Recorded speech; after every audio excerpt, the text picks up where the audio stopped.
이 내용을 지금 폭로하시는 것 같습니다. 예, 예.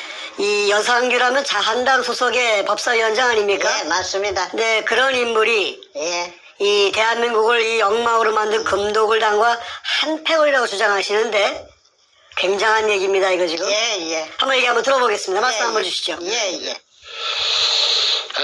참 정말 미국까지 와서 이게 풀어도 끝이 없이 자꾸 나옵니다. 그만큼 이 사건이 전방위적으로 엄청남을 알 수가 있습니다. 제가 2009년 5월 9일 날 황당한 진영, 참으로 억울한 진영, 아무리 자다가 벌떡 일어나도 이해가 되지 않는 진영. 10년 세월을 바쳐서 금을 산더미같이 찾아내놨더니 그야말로 그 대통령이 금도굴단에 개수하고 접목이 되어서 범죄단이 되었다는 거. 아이고 정말 이해할 수가 없었죠. 감옥살이 하는 내내 정말 참 노무현이라는 그자가 정말 참 그럴 수가 있나. 인간의 탈을 쓰고 어떻게 그럴 수가 있나. 그런 게 변호사라고 판사라고 해가지고 행세를 하다가 먹잇감이 나타나니까 불문 물어보도 안 하고 그냥 빼들어가는 그런 강도하고 다를 바가 하나도 없는 그런 인간이 또 대통령까지 되었다는 거 나 이해할 수가 없었습니다. 그래서 진역을 사는 내내 그야말로 이걸 어떻게 해야 내가 석방돼서 나가면은 이 어려운 난제를 내가 풀 수 있을까? 나는 항상 자나깨나 그 생각만 했지요. 그래서 제가 5월 9일 날 새벽에 교도소 문을 나섰습니다. 그리고 2009년 내가 5월 9일 날 내가 44개월의 또박이 진역을 다 살고 내가 나갔는데 아마 그달일 겁니다. 그달 제 기억에는 2009년 5월 20 며칠 날인가, 25일 날인가, 내가 날짜를 확실히 내는 잘 모르겠는데, 그놈이, 노가 그놈이, 엉큼한, 뻔뻔하고 더러운 노가 그놈이, 뒤졌다고, 하는 소식을 들었어요. 2009년 그때가 5월 20 며칠입니다. 천벌을 받아서 참말로 잘 뒤졌구나. 그런데 그놈 새끼가 봉화마을에서 말이지 퇴직하고 나와가지고 자전거를 타고 손자들을 뒤에 태워가지고 보리대 병거지를 덮어쓰고 말이지 오리농법이라고 해가지고 보험을 잡고 막 자전거를 타고 설치고 다니는 모습이 천년만년 살 것 같았는데 또 금도 양껏 또 꼬불쳐 놨을 것이고 그런데 어떻게 뒤졌는가? 지 맹대로 못 살고 따발이 이고 올라갔는가 생각하니까 내가 의의가 없었습니다. 그래서 내가 부엉이 바위에 내가 어떻게 생겼는지 궁금해서 봉화마을에 내가 찾아갔죠. 과연 거기에서 떨어지면 사람이 적사하고 콩가리가 되겠더라고요. 아주 높읍디다. 그런데 그 동네에 가서 내가 허름한 옷차림으로 가서 그 동네에 지나가는 넋수구리한 영감을 하나 붙잡고 내가 물어봤습니다. 저 집이 노무현이 집이 저 집인기요? 하니까 예 그렇습니다. 구경 왔어요. 그래서 죽었다고 하는데 어째 죽었는가요? 내가 시치미를 떼고 물어본 게네. 영감이 하는 말이 우리도 잘 모르겠는데 저 집은 터가 별로 안 좋은 것 같아요. 우리 동네 사람들은 저 집을 지어놓고 잘 살 줄 알았더만은 그리 집 지어놓고 얼마 안 가서 그리 죽어버리는 거 보니까 그 집터가 안 좋다고 수군거리고 있습니다. 그래서 집을 집이 길 쪽에서 들판 쪽에서 보면은 전체가 다 안 보이고 조금 파묻히가 있습니다. 지붕 쪽만 나타나고 있습니다. 그래서 저 집은 그리 잘 지었는가요? 여물기 아주 멋지게 잘 지었겠지요 하니까 아이고 그 집은요 참 이상하게 지었어요. 그래 무엇이 이상하게 지었습니까? 내가 유도를 했지요. 그러니까 지하실 공사하는 데만 지하실 공사 그 사람들이 입에서 나오는 말이 지하실 공사하는 데만 2년이 걸렸다는 것입니다. 무슨 집을 짓는데 지하실 공사하는데 2년이 걸렸 그 사람들이 수군거렸대요. 그래서 나는 지하실 공사하는 데만 2년이 걸렸다는 그 동네 사람들의 말이 나는 가슴에 와닿았지요. 저놈이 문현동에 금을 깔고 있으려고 지하실에다가 그렇게 그 지하실 공사에 공을 들였구나. 그런데 그놈이 그냥 뒤졌습니다. 그러면 깔고 있던 금은 어떻게 됐을까? 근데 그 금이 아마도 양산에 문가 한테로 뒤지고 나서나 뒤지기 전에 검찰에서 부르고 막 그래서 하니까 오금이 절리겠지요. 그러니까나 검찰에서 소환장이 오고 할 적에 비밀리에 급하게 옮겨가지고 양산으로 숨겼으리라고 그렇게 추정은 됩니다. 어쨌든 제가 5월 9일날 출감했고 그 같은 달 5월 25일경에 죽었다라는 사실은 저로 봐서는 한편 허탈하고 나의 타겟가 희미해졌으니까 조금 황당하기도 했습니다. 어쨌든 그 다음 달 6월 10일경에 제가 국회 여상규라는 국회의원을 제가 만나기로 작정을 했습니다.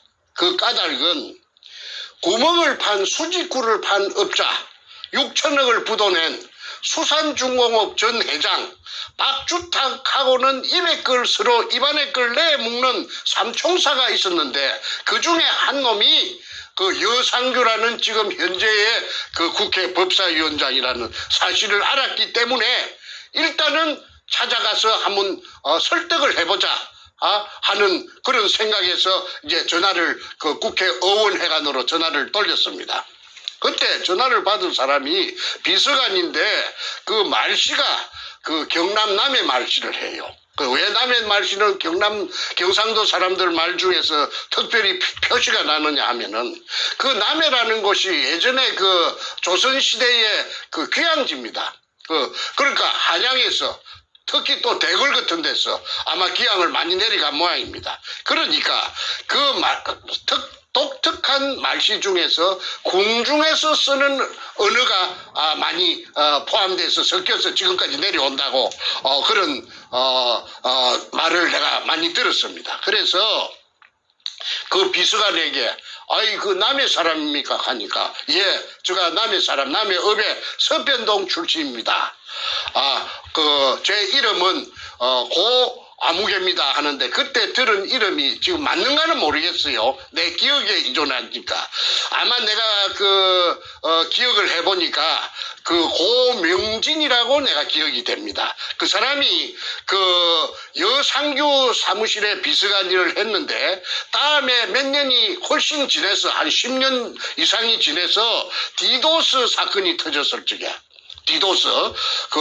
디도스 사건의 주인공은 국회의원 진주 출신의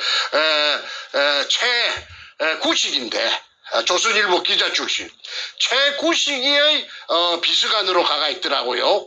고명진이 집은 경기도 일산이라고 제가 들은 기억이 납니다. 어쨌든 고 비서관께서 뭐 때문에 여상규 의원을 만나려고 합니까? 해서 대단히 중요한 민원이 있다. 공개는 못한데 의원한테 직접 이야기해야 된다. 좀 만나게 해주시오. 했더니 어떻게 그 죄를 갖다가 그 예쁘게 봤는지 그 당장 그 시간을 빼주더라고. 몇 시까지 오시라고. 그래서 이제 의원회관에 가서 기다리고 있으니까 한 5분도 안 돼서 그 여상규 의원이 들어와서 같이 대자를 했습니다. 그리고 이제 수인사가 끝나고 나서 그리고 이제 어떻게 왔느냐 해서 내가 대뜸 하는 말이 중국으로 그 도망간 금도굴 돈을 가지고 도망을 가가지고 6천억 부도를 냈으니까 그 도망을 갔다는 말이 표현이 가장 적합합니다. 왜냐하면은 경제범죄 가중처벌법으로 쇠고랑을 차야 되는데 그 중국으로 쇠고랑을 피하기 위해서 그 중국으로 갔기 때문에 그래서 도망이라고 합니다. 그래서 이제 도망간 그 박주탁이 그 의원님하고 절친 박주탁이 때문에 왔어 하니까 당장 자세를 고쳐 앉으면서 긴장하더라고. 그래 박주탁이 어쩌느냐고 뭐 때문에 그러느냐고. 그래서 제가 그 등기부 등본을 하나 책상 위에 끄잡아내서 펼쳤습니다. 그 등기부 등본은 그 수산중공업이 주식회사 수산중공업이 6천억의 부도가 나서 법정 관리에 들어가고 해생 기간 동안에 그 정리하기 위해서 만든 그 임시회사가 있었는데 그 한국기술교류 주식회사라고 하는 회사입니다. 그 회사가 이제 말하자면은 그 수산중공업 송파구 방이동 안에 한 그 건물에 더부살이를 했는데 내가 가본 그 기억에는 한 30-40평 정도 되는 작은 사무실에 한쪽 구석에 그렇게 이제 그 찡기 갖고 있었습니다. 그 한국기술교류 주식회사의 등기부 등본을 펼쳤는데 그게 대표이사는 박주탁이고 중국으로 도망간 박주탁이고 그 다음에 그게 감사가 누가 돼가 있느냐 하면은 아까 말한 여상규가 감사가 돼가 있어요. 직계가 있어요. 그러니까 그게 없었으면은 제가 여상규를 찾아가봤자 할 말이 없습니다. 아무 근거도 없이. 그런데 내하고 계약한 갑을 간의 수직구 공사를 계약을 한 내가 갑이고 박주탁 한국기술교류 주식회사 대표이사 박주탁의 법인의 감사로 있는 그 국회의원 여상규에게 내가 하소연을 한 것입니다. 그 한국기술 대표이사 박주탁이가 구멍 파놓고 도굴단과 한 패거리가 돼가지고 그 도굴단으로부터서 금돈을 챙겨가지고 중국으로 도망을 갔는데 거기에 대해서 이야기를 하러 왔어 하니까 아까 긴장을 했다고 했습니다. 그래서 내가 오늘 그 여상규 의원을 찾아온 것은 여상규 의원께서도 이 문현동의 금도굴하고는 무관하지 않고 관련이 있기 때문에 내가 오늘 여기 왔습니다. 그래서 내가 할 말의 요지는 결론적으로 말해서 얼마 전에 참여정부의 그 노무현이라 하는 그 도둑놈이 문현동 금도굴단의 도둑놈이 뒤졌는데 지 명대로 못 살고 뒤져버렸는데 아마도 내가 판단하기에는 저거 졸병 그 지가 거느리고 있던 부하 문가 놈이 지 오야붕을 아마 죽인 것 같소. 그러니 그 아주 그 음흉하고 그 뻔뻔하고 내가 만나봤는데 그 이전에 아주 그 능청스러운 놈이니까 저놈이 그 지 오야붕까지 죽일 정도 되면은 앞으로 무슨 짓이든지 할 수 있는 놈이요. 뭐 어떤 나쁜 짓이라도 감행할 수 있는 놈이니까 내가 판단할 적에 내가 다큐멘터리 작가인데 논픽션 작가인데 저놈이 저 독나무라 하면 독의 열매가 열리는 나무라면은 그 나무가 앞으로 자라서 무성해서 독의 열매를 많이 맺어갖고 이 세상에 씨를 퍼뜨리면은 이 나라가 큰일 납니다.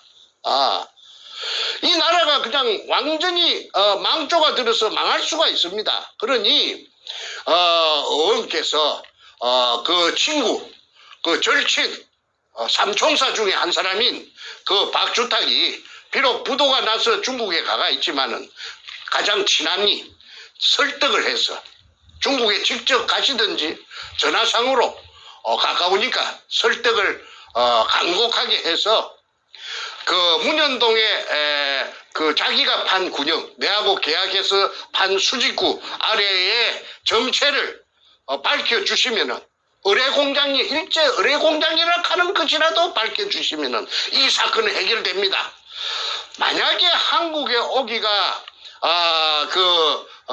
간단치 않으면은 그 중국 현지 북경에 그 한국의 각 언론사 특파원들이 전부 다 매체마다 다 나가 있으니까 그 내가 중국으로 넘어가든지 해서 거기에서 중국 북경 현지에서 기자회견 하면은 그날 오전에 하면은 오후에 그냥 전국에 쫙 그냥 다 퍼져버릴 테니까 다 알게 될 테니까 문현동 금도굴 사건은 그것으로 전부 해결됩니다.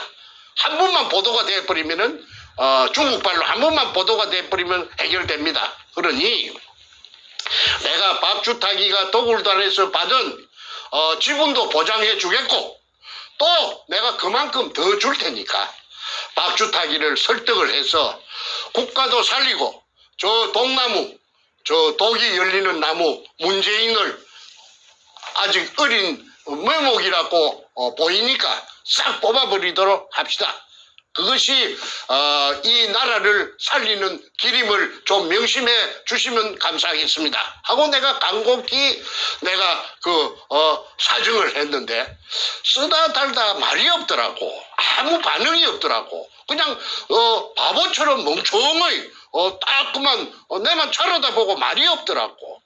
그런데 좋으면 좋다, 굳으면 굳다, 뭐 아니면 아니다, 기면 기다, 말이 있어야 될 텐데 말이 없더라고. 그래서 내가 자꾸 다구칠 수도 없고 초면에 그래서 내 명함을 한 장 전화번호 적힌 명함을 내주고 심사숙고를 해가지고 좋은 쪽으로 해결의 가닥을 찾아주십시오 하고 내가 돌아왔던 것이 엊그제 같습니다.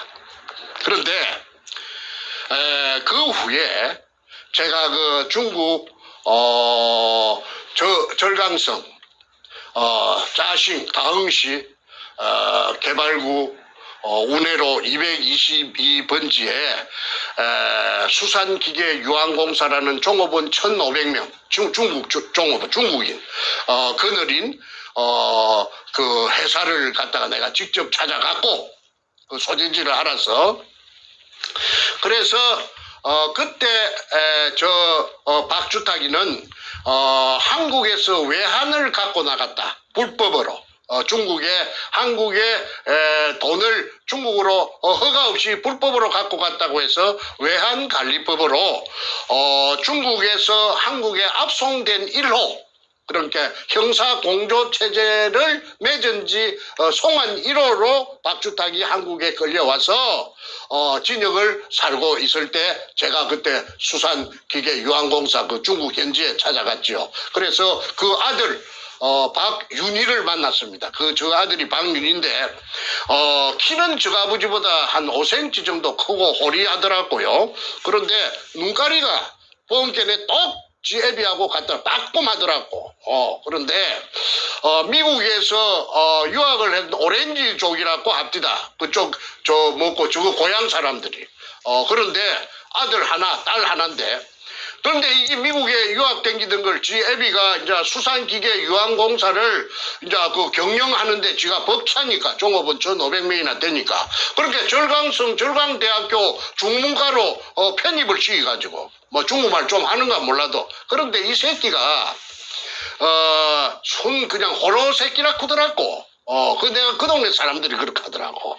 지 애비를 딱 돋았다 보면 바로 떼기장을 쳐버리고 아구창이고 뭐이고 발이고 배떼지고 뭐이고 들고 차온다고 그러대. 그래가지고 호로 새끼라고 소문이 났더라고. 그 방윤이라 이름이. 윤자는 삼수변에 윤할 윤자. 윤할유 할 때 윤자. 엔진오일 할 때. 희자는 박정희 대통령 할 때 희자. 무슨 희자고 내가 갑자기 잘 생각이 안 나는데. 그런데, 이 새끼가 이제 지 애비 대신해서 한국에서 지 애비의 친구가 왔다. 내가 친구라고 했지. 하니까 와서 하는 말이 너가 아버지를 네가 아들이니까 아들 하나니까 행무소에 서울구치소에 편지를 하든지 영상 면회를 하든지 네가 찾아가서 이 대단히 중요한 사실이다. 거기에서 금도굴단하고 야합했다는 그 근거 서류가 내가 다 있으니까 나중에 패가망신하지 말고 네가 너가 아버지를 설득해서 조금 자수할 수 있도록 해라. 내가 박윤희한테 하니까 박윤희가 하는 말이 우리 아버지는요 선생님이 내를 보고 정충재를 보고 선생님이 전혀 물에 포화된 물수에 차인 굴속을 모른다고 하대요.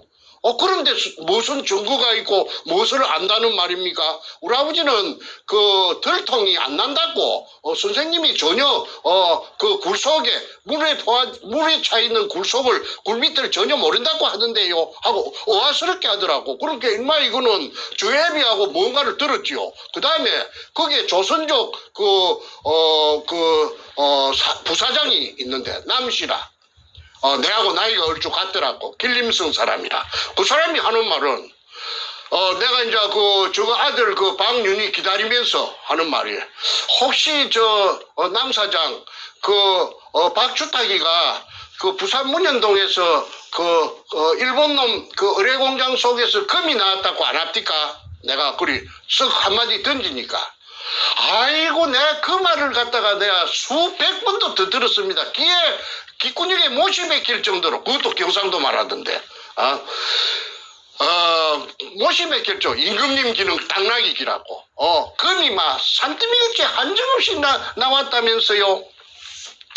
조선족 길림성 조선족 남사장이 내한테 금이 나왔단 말을 갖다 내가 그것이 찾아올 줄 모르고 그 자랑 삼아서 그리 했겠지요. 그게 박주탁의 정체입니다. 어쨌든 박주탁이가 6천억을 부도내고 중국 절강성에 가서 1,500명 종업원을 거느린 큰 공장을 지을 때는 무슨 돈을 갖고 그래 했겠습니까? 금돈 중에서 일부를 받아갖고 그 금돈을 매개로 해서 지금 수협은행장 김인근이로부터 임금님 할 때 이자 밑에 미음 임근 건세건장 임근이라는 자가 부산 수산대학을 나온 지금 수협은행장입니다. 수협은행장 수협중앙회장. 중앙회장. 수협중앙회장.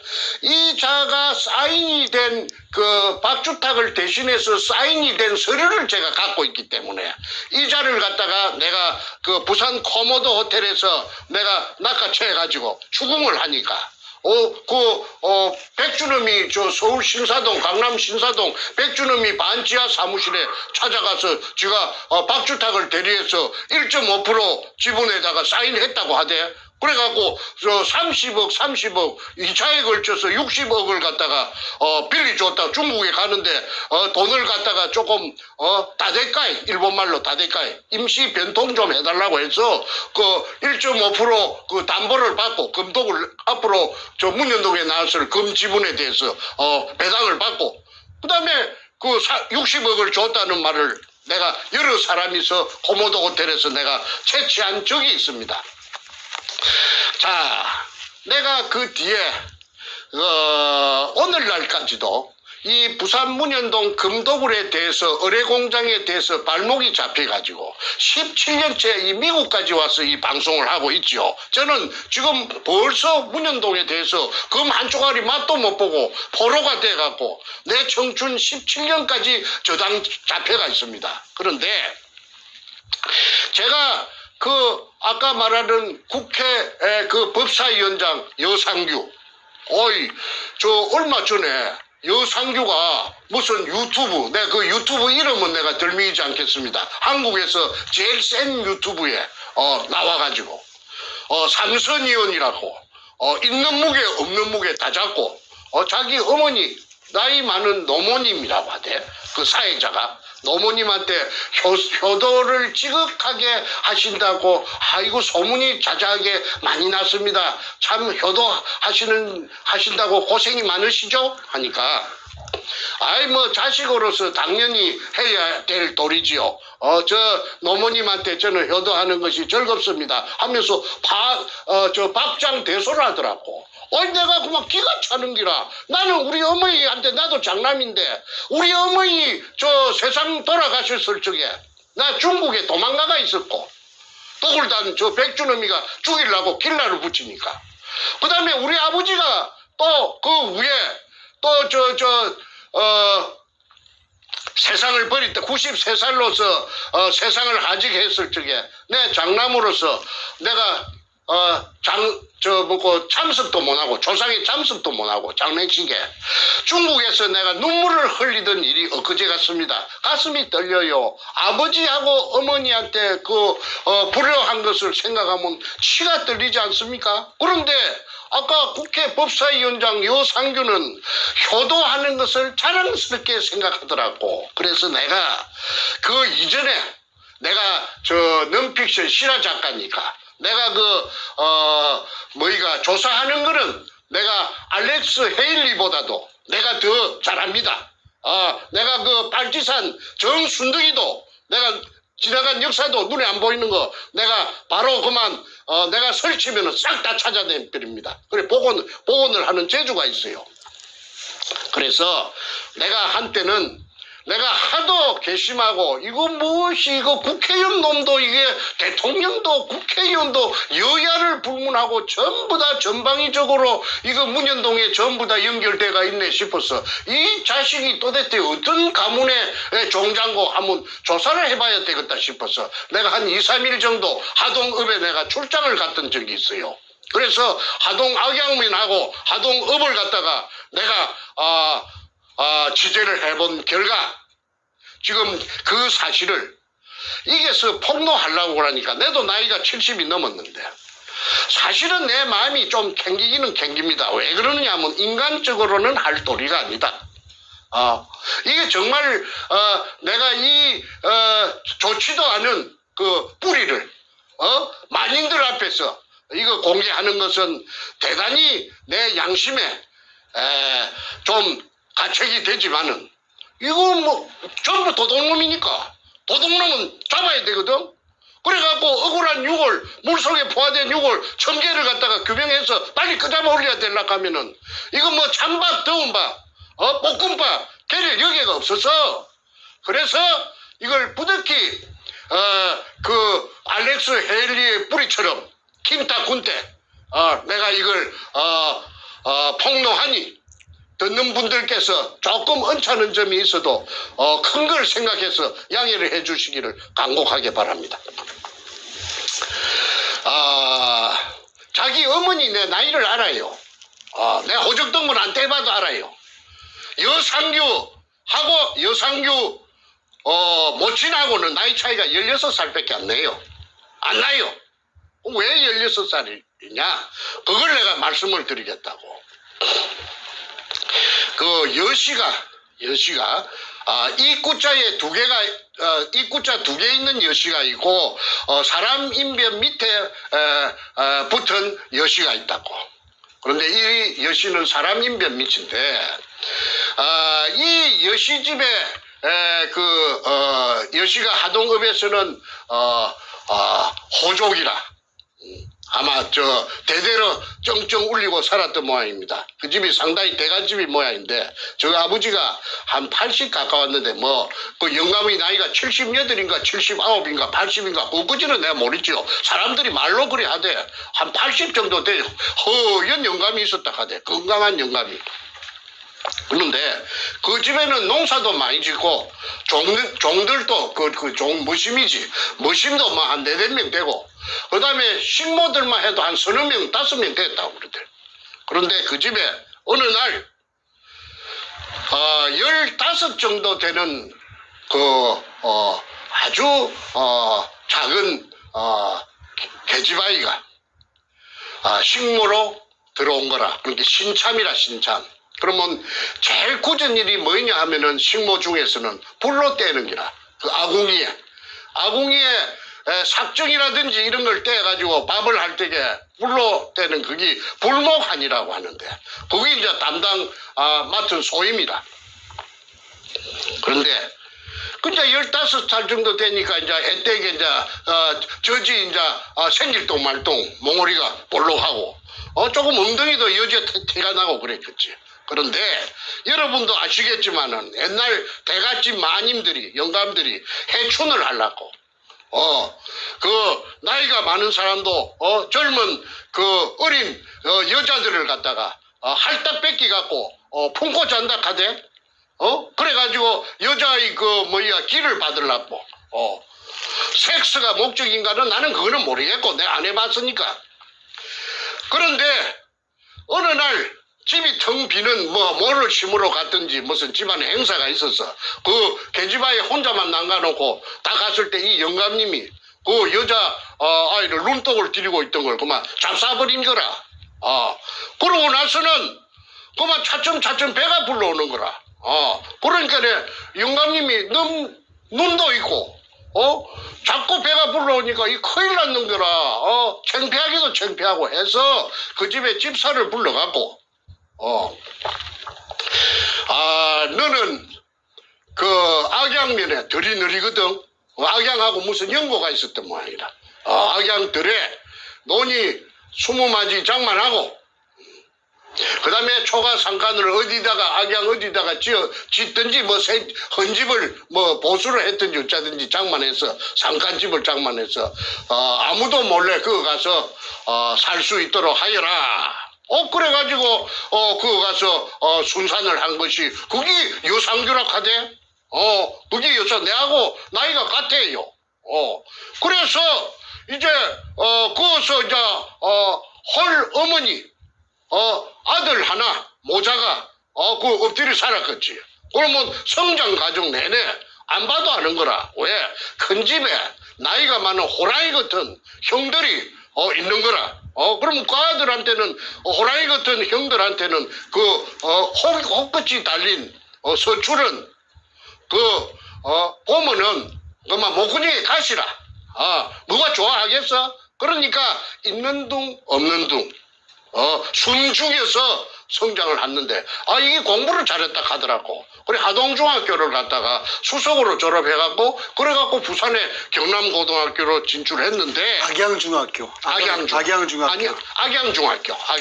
악양중학교에서는 그 하동중학교는 군에 있는 거고 악양중학교는 면에 있는 건데 이제 그 하동읍에 있는 데 간 게 아니고 그 이제 악양중학교 면 소재지. 거기서 이제 경남고등학교 갔다 오고 그러면은 그거는 그만 대단한 거지. 그거는 재수를 해서 갔는가 그까지는 내가 조사를 안 해봤는데 일단은 경고 가서 48년생인데 근데 아까 남해 창선 수산리 옆에 부윤리라고 있는데 부자 부자에다가 아까 윤택할 윤자 부윤리 출신의 박주탁이 그 구멍판 업자 수산중공업 전 회장 그거하고 만났고 그거는 49년생이라 중국에 그 도망간 놈 그놈 서울상대 나왔다 그런 그 도둑놈 그 도굴단의 고문 그 얘기를 잠깐 좀 쉬시면서 한참 말씀하셨으니까 학교 얘기를 하나 좀 더 특이한 게 하나 있어 말씀드리고 싶어요. 경남고등학교를 68년도 졸업했는데 한 9년 뒤 77년도에 서울대학교 법학과를 수석으로 졸업합니다. 머리도 좋고 공부도 잘하고 그런 사람으로 지금 파악되는데 심지어 그 서울부터 수석 졸업한 것 때문에 졸업한 77년도에 국무총리 표창까지 받은 아주 뭐 대한민국 소위 알아주는 수제 브레인 엘리트인데 100년에 하나 나올 동 말동한 수제라. 예, 자, 근데 여기서 제가 질문이 하나 있습니다. 쭉 듣고 있었는데 우리 정 선생님께서 이제 굳이 그 여상규라는 이 인물의 그 모친 얘기와 서출 출신의 그 얘기를 이 스토리에다 하신 이유가 있으실 것 같아요. 그 얘기가 우리 금도굴 사건에 어떻게 연관되는지 그걸 좀 듣고 싶습니다. 예, 아까 내가 말했는데 내는 서출이 아닌데 나는 오형제 중에 장남인데도 불구하고 나는 우리 어머니 저 평생에 내가 어머니한테 돈도 내가 한번 조금 많은 돈을 들여본 적도 없고 또 그 좋은 음식을 갖다가 우리 엄마 상당히 그 멋쟁인데 대접한 적도 없어. 지금 생각해도 그 아랫도리가 후두루루 떨리면서 눈물이 납니다.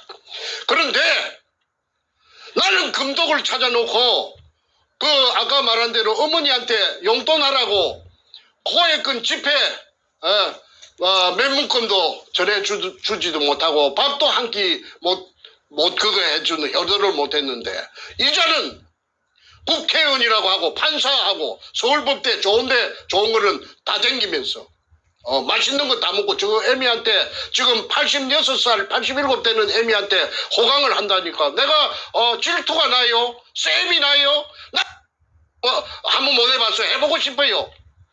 그런데 나의 행복을 그자들이 다 빼들어 갔잖아. 내가 충분히 그래 할 수가 있었단 말이야. 나도 왜 그리 못해?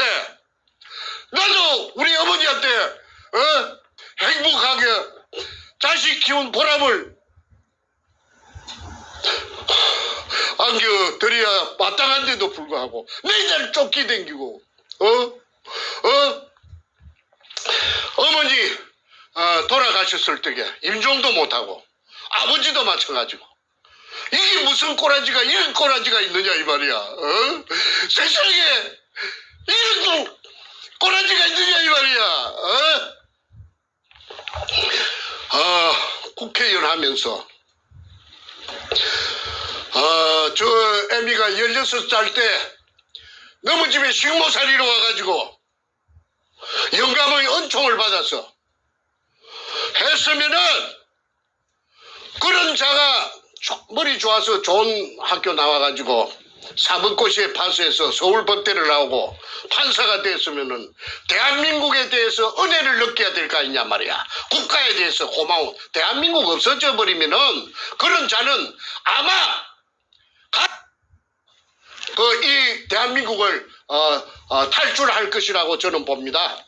그래서 내가 결심한 거는 국가에 대해서 혜택을 많이 본 이상 불을 써서 미안한데 노블리즈 오블리제라 하나 보답을 해야 될 텐데 애국은 못할지언정 그런데도 불구하고 공과 사를 구분 못하고 자기 친구 저끼리 우리가 남이가 다 도둑질을 판사라는 게 사법 정의를 구현해야 될 율사가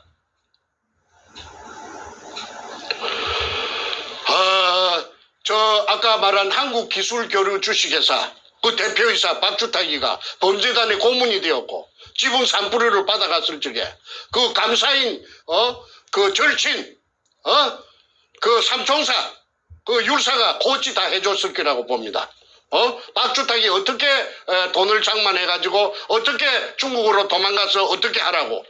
그래서 내가 그 도거의 나무 묘목을 뿌리 뽑자고 후안을 대한민국에 노무현 오야봉도 죽여버리는데 대한민국도 탈취할 것이다.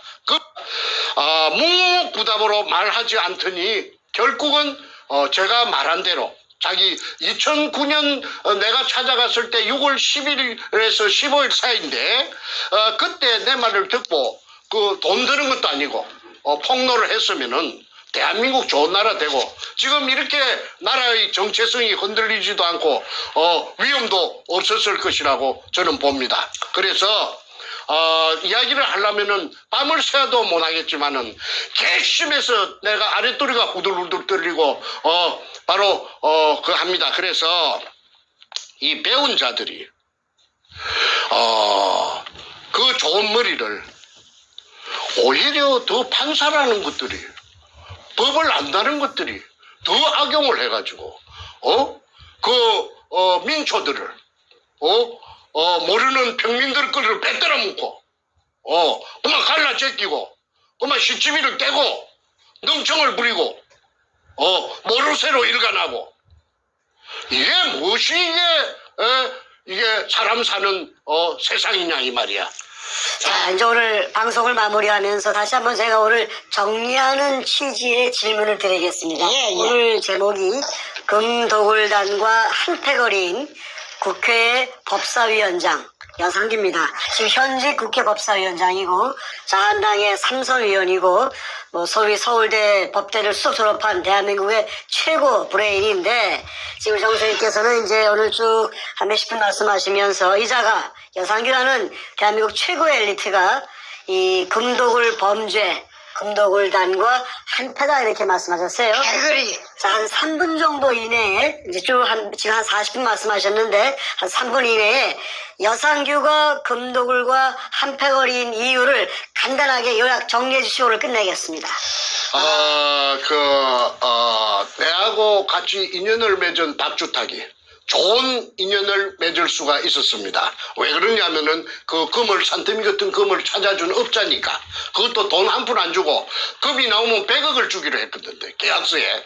그런데 도굴단의 고문이 되어버렸어요. 도굴단으로부터서 내한테 100억 받지 않고 도굴단으로부터서 100분의 3을 받았습니다. 그러면은 그것이 100분의 3이라는 것을 박주탁이가 다 챙겼는지 그 일부가 여상규한테 갔는지는 모르지만 여상규와 박주탁은 공존 공생 관계였고 악어와 악어새처럼 그래서 서로 동거동락했고 고등학교 다닐 때부터서 그렇다면은 그 금의 일부가 일단은 여상규에게 갔을 것이라고 저는 합리적인 의심을 하지 않을 수가 없습니다. 그렇다면은 그 여상규 역시 문현동 금도굴에서 자유로울 수가 없다면은 내 말이 어거지고 내 말이 억하심정이고 내 말이 사실무근이라면은 지금이라도 늦지 않았어요. 지금이라도 기자회견을 하든지 해서 나는 문현동 금도굴하고는 전혀 상관없고 나는 금돈 1원도 받은 적이 없다. 그런데 그 당시에 내가 한국기술교류 주식회사 감사를 했던 것은 맞다. 그래서 내가 감사를 했기 때문에 이러한 누명을 썼다.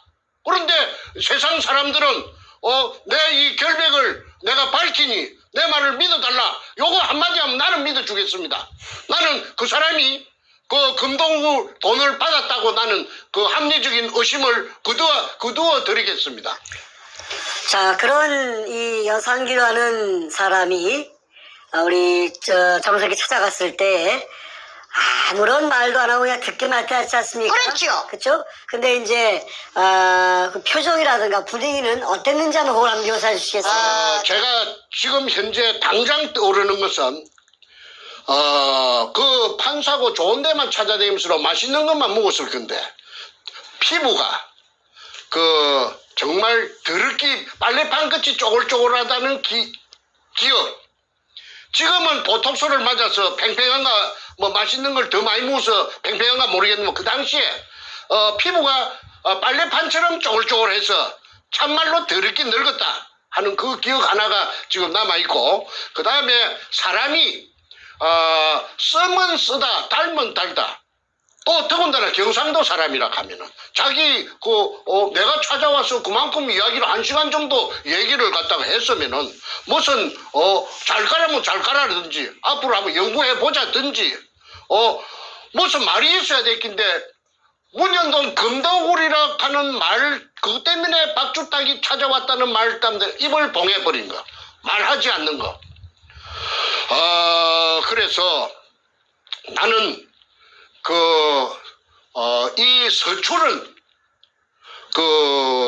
눈치를 보고 아까 내가 잠깐 이야기했는데 서출이 뭐 숭이 될 건 없습니다. 신분사회도 아니고. 그런데 이 양반은 서출이 아니에요. 또 누구 서출입니까? 김무성이 서출이죠. 김무성이 GM이는 기생이라 하대 기생. 그런데 김무성이는 문현동 금도굴에 나는 엄청난 역할을 해서 엄청나게 많이 빨아먹었다고 봅니다. 그래서 김무성이가 전방위적으로 PK 부산 경남 이런에 저급한 우리가 남이가 해서 전방위적으로 코를 끼갖고 살포를 했고 이것들이 반문연대 지금의 반문연대 뉴라이트 계열 김영삼이 졸개들을 규합해가지고 돈으로 가지고 얽어갖고 반문전대를 만들어서 그 뭐라 합니까? 요새 그 헌법 개정을 해가지고 내각제로 가자는 거 아닙니까? 그렇죠. 누구 마음대로? 그러면 저 억울하게 팽당한 내다바이 당한 그 박근혜 대통령은 어찌 되고? 박근혜 대통령이요. 청와대로 복귀하지 않으면 이 나라는 개판돼 버려요. 왜 그러냐면 내나 그 문현동에 금을 갈라먹은 요 뉴라이트 패거리들, 김영삼이 졸개들, 우리가 남이가 해가지고 물밑에서 전부 눈을 쨍긋쨍긋 하면서 말이야. 신호를 보내면서 다 갈라쳐 먹은 거. 이게 뽀록나면 다 죽기 때문에. 그래서 문가를 옹호하는 거야. 문가 저놈이 그자마 내려친다고 해서 뉴라이트 계열이 들어가면 내나 그 밥에 그 나물이라.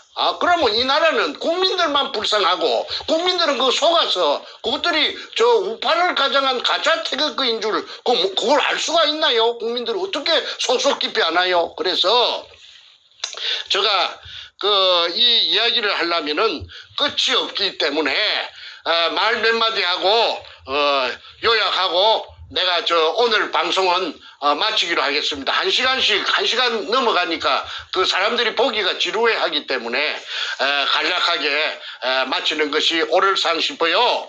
그런데 이 문현동 금도구를 해결하지 않고서는 해결하지 않으면은 아까 말한 그 더러운 뉴라이트 패거리들 반문연대를 주장하는 그 보수 우파로 가장한 가짜 태극기 이것들이 또 설쳐가지고 이 나라를 갖다가 또 수렁으로 끌고 갑니다.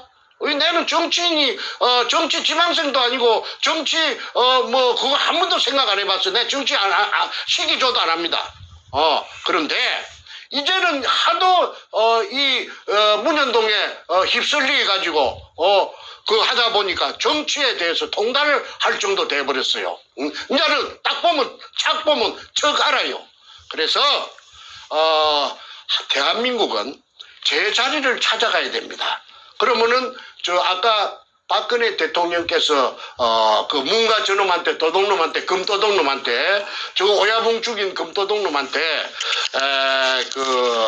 대통령 나라를 찬탈당했기 때문에 그 감옥살이 지금 2년 넘어가죠. 그 청와대로 복귀해서 그 다음에 남은 자녀 임기를 채울 동안에 이 나라를 제자리를 전부 뒤바뀐 것을 찾아 엮고 그 다음에 옳은 인물들을 찾아갖고 국가혁명 비상 대책위원회라 할까 혁명위원회 수습위원회 이런 걸 만들어 가지고 그 불이 타지고 산불이 나고 나면 산이 다 타가 죄만 남지 않습니까? 그래도 봄이 되면은 왕대가 죽순이 올라와요. 그러면 지금 판은 엎어버려야 됩니다. 판을 새로 짜야 되지요. 썩은 놈들을 갖다가 또 해쳐먹도록 놔줘요? 전부 감옥으로 보내야지요?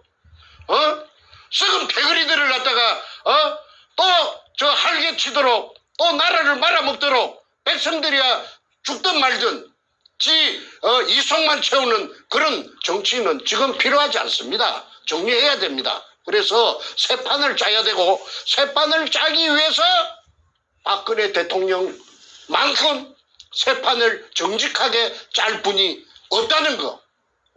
그거는 내가 박근혜 대통령 친박이 돼서가 아니고 나는 그런 거 필요 없어요. 나는 이 나라를 진심으로 사랑하고 문현동을 진심으로 진실을 드러내기 위해서는 정리정돈을 하기 위해서는 박근혜 대통령의 복귀만이 정답이다. 오늘 방송은 제가 할 말은 이것으로서 줄이겠습니다.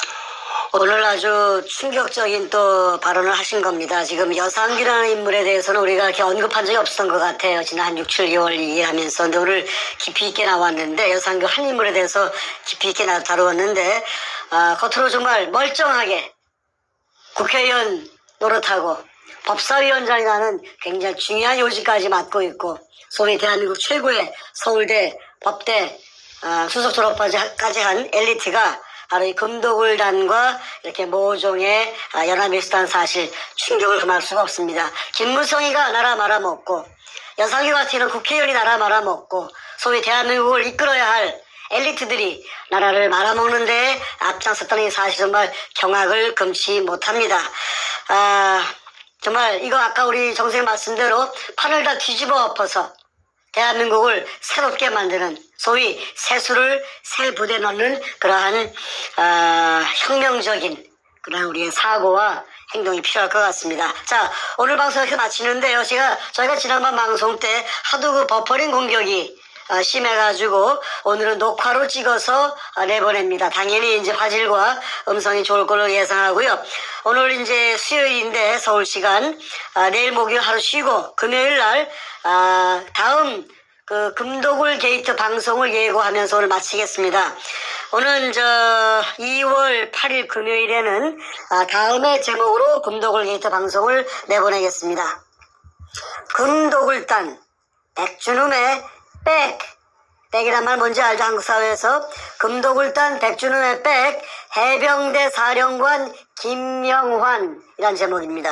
이 김명환은 제24대 대한민국 해병대 사령관을 지낸 대한민국 군대의 엘리트입니다. 바로 그자가 이 백주름이라는 대한민국을 말아먹은 금도굴 사건의 원흉의 뒤에서 백으로 백주름이의 비호 세력으로 활동했던 사실 경악을 역시 금치 못합니다.